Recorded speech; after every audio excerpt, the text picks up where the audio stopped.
866 versus 390. Hey guys, welcome to the show. Today we have the M1 Max 16-inch MacBook Pro right here in silver, looking gorgeous. And we have the i9 Intel 16-incher. For the record, I still like the 16-incher, the i9, what that is. And probably, for most out there, I probably recommend getting the 16-incher, the i9, because there's gonna be some sales on eBay. There's gonna be some sales on Facebook Marketplace. You're gonna be able to get some deals. Just make sure you get insurance so when it breaks, you can fix it. And make sure when you get this guy, get AppleCare. Point is, we know that this guy, according to all the tests, the M1 Max is boom, boom, boom, 3080 performance. We're gonna find out if the artificial tests match up to real life tests. Now today, this is focused on developer productivity. We're gonna be doing some languages, C++, Python, ML, machine learning. We're gonna be doing some OpenGL. Whoa, that's gone. OpenCL, we're gonna be doing some Metal, we're gonna be doing lots of stuff. But the most important test I wanna know is how much memory do I need? So this one is the 32 gigabyte one, but just remember, this one is 40 gigabytes because it also has 8 gigabytes from the graphics card. So do we actually need more memory? So the first test I'm gonna do is Chrome. Chrome using the internet. Now previously on my live stream, I was having Chrome run and it was using a lot of memory. That was because I was using the Intel version of Chrome and not the Apple Silicon one. But now I've switched it up. 3, 2, 1. As you can see, the M1 Max just about beat the old one. It's not going to change your life, but will it when you have lots of tabs going at the same time? So in Activity Monitor, I can see that my memory usage, 7 gigabytes on the M1 Max, same amount of tabs on both of them. And on the Intel one, I'm using 8. So 1 gigabyte saved. But let's get a bit more intensive because I don't just have one set of Chromes, like I said, I have more. So I'll launch up my second project. More tabs. Now you might think, ooh, why do you have so many identities? Are you one of those dodgies? Now the thing is, what I find to do is when I'm using a project, when I'm on a project, I launch the Chrome identity that has that project, all the tabs are open for it, all the situations open for it. And when I'm ready to switch context, I can close the instance of Chrome and I'm on a brand new instance of Chrome. For example, if I'm doing my kitchen at home, boom, all of the tabs of Bunnings are there. When I'm doing my coding, all of my Xcode tabs are there. When I'm doing my video editing stuff, all of my tabs are there and prepared and I can switch context without having to manage 20 different windows. Point is, we launched a ton of tabs open at the same time. We can see that the Intel, the CPU's bombing it. Whereas on the M1 Max, it's just using the efficiency cores. That is pretty cool.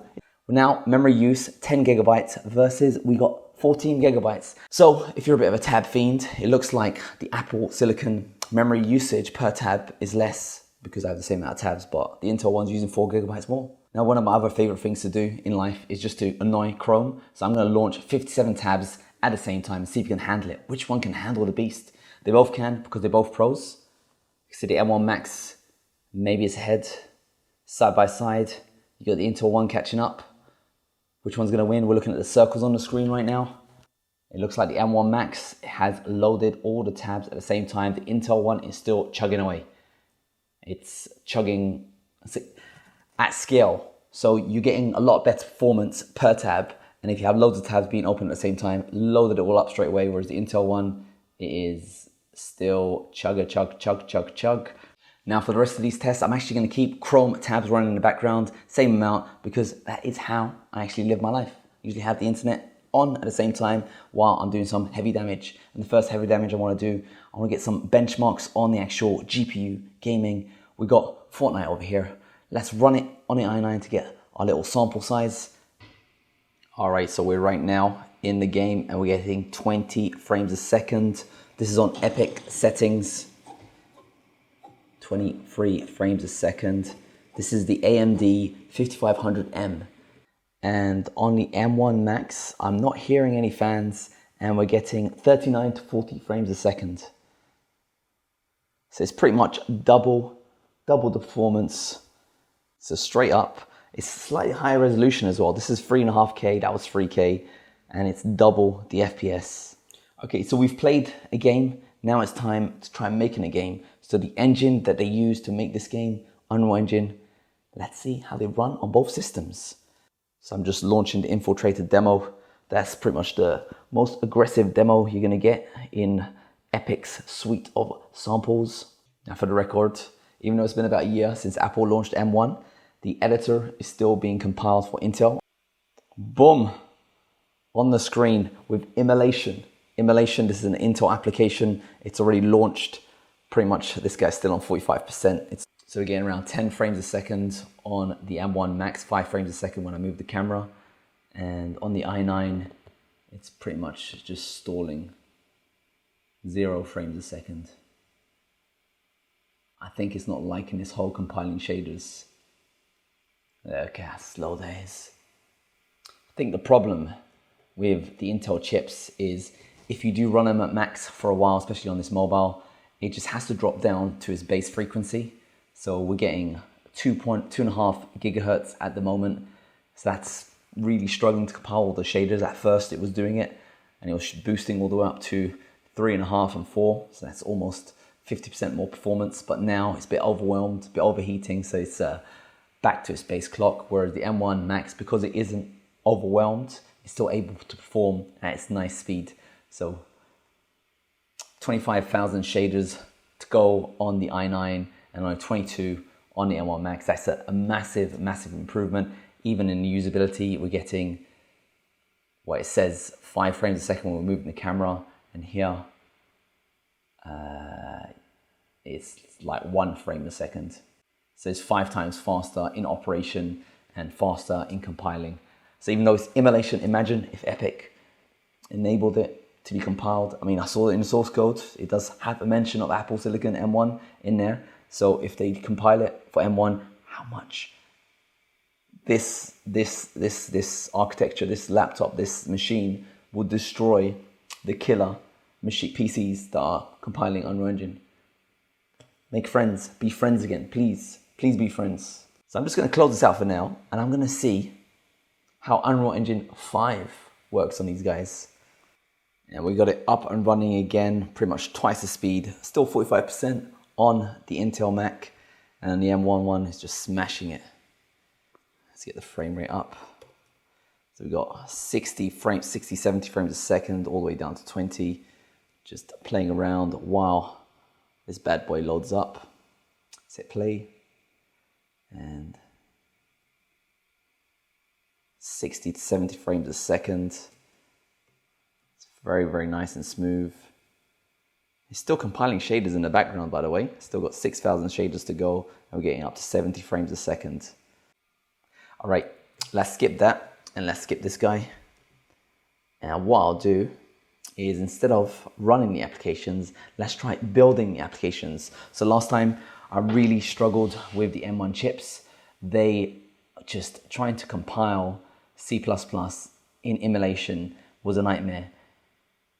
So this guy would compile it in a couple of hours, and the old M1 that would compile it in a couple of days. It was that drastic of a difference. I guess because with every single instance of the compile, it would launch into Rosetta, and that would always be a slight little hiccup rather than just running it all the time at native speeds. So once again, let's jump in. 3, 2, 1. Let's unzip. Now this is a 44 gigabyte file. So it's going to take a nice sweet time to decompress, and we can see there's a lead on the M1 Max, and the fans have gone up to 2,900. So unzipping a file that started to make the M1 Max work real hard. I want to jump into Activity Monitor just see how much of the cores. Look at that efficiency, performance cores. It's all being destroyed by unzipping. Unzipping just utilizes the chip to the max, and on the Intel, it's not using much of it. Memory wise, for this unzip, since it is taking a lot more than I thought it would, we're using 15 gigabytes on the M1 Max, and we're using 12.7 on the Intel. And as you can see, all that toing and froing, M1 Max did win after all. Intel is still got a bit of a chunk to do. But one thing I guess I'll point out, you might be wondering, hey, where is the notch on your Mac? Well, 2 things. One, I used a wallpaper that has black at the top here, so you can't see it. You can't see it. And secondly, after I quit Fortnite, it seems like it forgot that it wasn't in full screen mode, And you can see I've got a larger bezel right now. So I'm just gonna restart this Mac. Also restart this guy when it's done, because it's forgot to make the screen unfull screened. All right, for this test, we're just gonna be compiling the shader compiler, and the whole engine takes a long time to compile. Let's just see if compiling Rosetta Intel is gonna be as good, or how much slower it will be than the i9. Last time it was considerably slower, like 10 times slower. Let's just see how it goes now. 3, 2, 1, go. Okay, so we're on 22 right now, and 20 on the left, 24 versus 22, 25 versus 26. So we have actually overtaken on the M1 Max. So even though it's compiling non-native code, it's still winning the race. I mean, 33 versus 33. So maybe it depends on the module that's being compiled. Unreal Build Tool, which is an exe file, so it's actually running a Windows application using Mono to emulate Windows, and then it's like lots of layers, and then Rosetta is translating from ARM into Mono into Windows, so that's why it runs considerably slower, but it's definitely winning this time around. So we got 42 versus 31. So looking at the fans during the compile, we got maximum fan speed on the 16-incher, the i9 of course, and it's slowly growing on the M1 Max. It's not fan adverse. This is some serious compilation happening. So we're getting around 2000. Not as much as unzipping, but it's getting there. Very computational process. Let's get activity monitor to see how our CPUs are going. So once again, we're bombing it on the M1 Max's CPU. Oh, it's completed. Boom, it's done. And bombing it on the Intel. But the M1 Max has beat the Intel chip at its own game. It beat the Intel chip compiling Intel code. All right, let's jump into the next trouble spot that I had last time, and that is with Android Studio. Previously, Android Studio was Intel only, and I couldn't get the emulator. I could get the emulator up, but it was so sluggish. Now there's a native version for Apple Silicon. Let's see how that fares. 1, go. The race is on. Compiling C++. This is an NDK project as well, so we are doing C++. We're gonna see. Oh, it's built already. 4 seconds versus 8 seconds. Okay, what about the emulator? Emulator is up, and the emulator is up. All right, 4 seconds, 8 seconds, not much of a difference, but I'm just glad that it works now. So Android developers, you're good to go. All right, now it's time to do some machine learning. This is a neural network to convert digitized numbers into meaning. So it's just gonna be running all of these steps, and it's CPU versus CPU.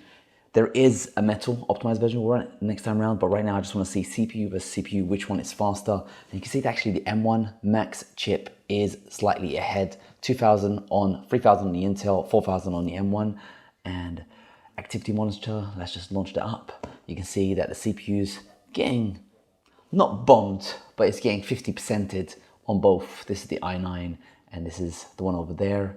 Memory, we can see that we're using about 17 gig and 11.5 on the M1. And it is almost done. So we got the result on the screen right there. And the Intel chip is slightly behind. So this is good because last time I tested the Intel versus the M1, the vanilla one, the basic one that came out last year. The Intel was actually faster, but now it's definitely lagging behind. All right, since you're a full total package developer, once you've made your app, you need to publicize it. So you need to make a video, make an app clip, make sure it's published. So you want to use something like Final Cut Pro, some benchmarks for this guy. So film grain effects on the GPU, this guy, it just about, let's see if it does it, it just about handles 6 film grains, just about. If I try switching to 8, it's gonna just complain and say, yo, I can't do it. Guess how many film grains you can get on this M1 Max before it starts to complain. 20's working, this is just 8 on the older one. Boom, it's failed. 20 on this guy, no problems. Go all the way up to 20, 24 maybe. This is 25, and it's still handling 25. Handling 25. So from 6 to 25, that's how much they've improved the graphics in rendering. So rendering speed, you're gonna be a lot more happy when you're doing your videos. I've tried HEIC, that guy struggled on the Mac Pro, the big guy, the Intel one, but works great here. Multicam works great here. Final Cut Pro works good. So that's a massive jump in performance. This is why people specifically get Macs just to use their software, because the software works so well on their computers, especially now. Now this is something that has annoyed me about HEVC and HEIC files. They are so slow to appear on the screen in Macs. It's just very slow format. However, has it gone faster on the M1? You haven't seen this before, have you? Nothing, no one else covers this stuff. Boom, shakalaka, 3, 2, 1. Oh, same speed, but let's switch. Oh, instant, bit slower. So yeah, the speeds have improved. So if you're an anti-JPEGer and you love your HEICs, probably it's more efficient, but it's just a lot slower. It's no longer a lot slower if you're using the right stuff. All right, now it's time to master some audio files. This is Logic Pro. It's not gonna be good. As you can hear, the fan noise city is going on the i9. This guy is 1,500 RPMs, which makes it silent. I can't hear it. Hit play, 150 tracks. It's working the show, doing the magic. Can the i9 do 150? Oof, nope. Like, how much faster do you reckon it is? Let's see, can it do 130? Nope. Can it do 100 with fan noise city? It's going 99. It's able to almost do 99. So it seems to be working well at 99 tracks, which makes the M1 Max 50% better at handling tracks in Logic Pro. However, this isn't a side-by-side, is it? Oh, it overloaded. Okay, so it's less than 99. Anyway, this isn't a side-by-side because it's fan noise city on the Intel. So to get it equivalent, we need to go all the way down to around 50 tracks.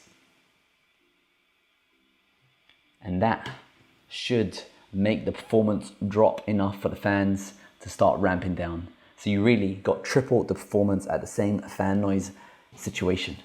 Now finally, you web developers out there, I haven't forgotten about you guys, because we're gonna be doing some web benchmarks right now. I did start off the show showing you Chrome, but now I'm gonna do some accurate benchmarks to see how much oomph you can give you probably don't want to overdo it actually, but it shows how fast Chrome and Safari will be when you're developing. But of course, you know, calm your code down because it still needs to run on a phone. Remember that. So Jetstream #1. And to make this interesting, I'll do a battery life test at the same time. I mean, do you really need to see this? As you can see, the M1's flying as usual. So overall, I'm thinking that's probably a good deal. The only negatives I say is if you're looking for Windows development and you wanted one computer to rule them all, this is not it. There are workaround solutions to get Windows apps going, but it's gonna be a world of pain. If you wanna get anything done and you need Windows, just get a Windows laptop on the side or a Windows computer on the side, do your Windows on a separate machine. This one is still a beast. You can still do boot camp and all that kind of stuff. Regarding memory, so I've actually ordered a 64GB version, and I'm not gonna change my mind, but I'm kind of teetering on going to 32 gigs, but I'm not gonna change my mind because there's a bit of a run on these laptops at the moment. It's gonna take me at least another month till my order arrives. This one is for my girlfriend. Her laptop needs a bit of replacing, but I didn't find any issues to do with the memory. You only need extra bit of juice if you're gonna be running applications that aren't optimized for Apple Silicon, because the memory, when I was using normal Apple Silicon apps and even Unreal Engine, that worked well. But I do remember when I was using Chrome, using Intel, the Intel version of Chrome, each tab was using a lot of megs. So if you are planning to do, I don't know, streaming or lots of non-native applications, then you need more memory. But as you saw, it's killing the 32GB Intel machine. And even though you do get 8 extra gigabytes of RAM more on the Intel computer because you're getting that for the AMD video cards, you need to remember this guy only has 10 threads, whereas this guy has 16. And applications, they have memory per thread.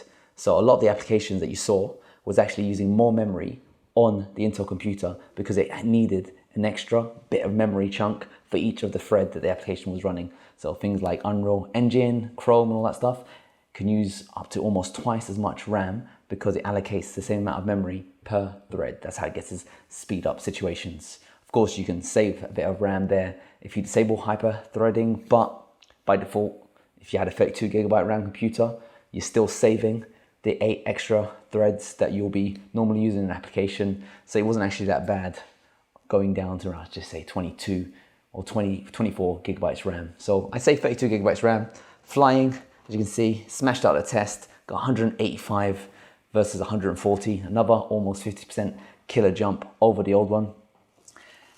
Things to consider is a lot of people are going to be selling their Intel MacBooks, so you can score some deals on eBay. This is still an expensive unit. If you don't need it, you don't need it, but it's still an expensive unit. And finally, let's see the battery life test. Obviously, we haven't been running much.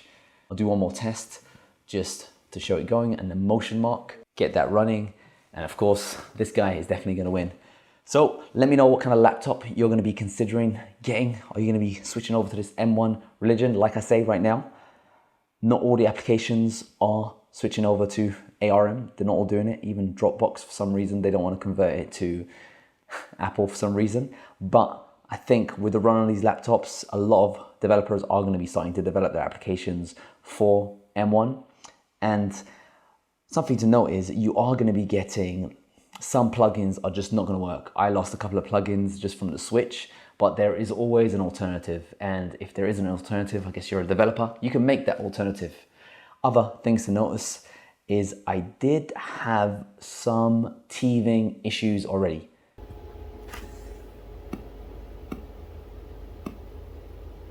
So when I have my M1 Mac plugged into speakers, every single time I reset the computer, there's some crackling on the speakers. Never happened before. It only happens with this computer. With my external display, when I'm using a Thunderbolt 3 external display, it gets random flickering. It worked all right when I plugged it in via HDMI, so it's good that there's a fallback for now, but there was a random flickering. When I used my 10 gigabit Ethernet dongle, it didn't work the first time I plugged it in. I had to first enable Wi-Fi, and then it worked. I don't know why that is, but it was some sort of issue there. So you might get some incompatibilities with some sort of hardware that you could be using. Of course, Dongle City, it's still necessary because you don't have the native USB adapter. So you're still going to be getting a bit of Dongle City, but you get the keyboard, you get the display, look at that. You get the nice sound, the brightness. You get to avoid this stupid touch bar that always fails and just makes everyone hate life. 866 versus 390. Battery life, 92% versus 100%.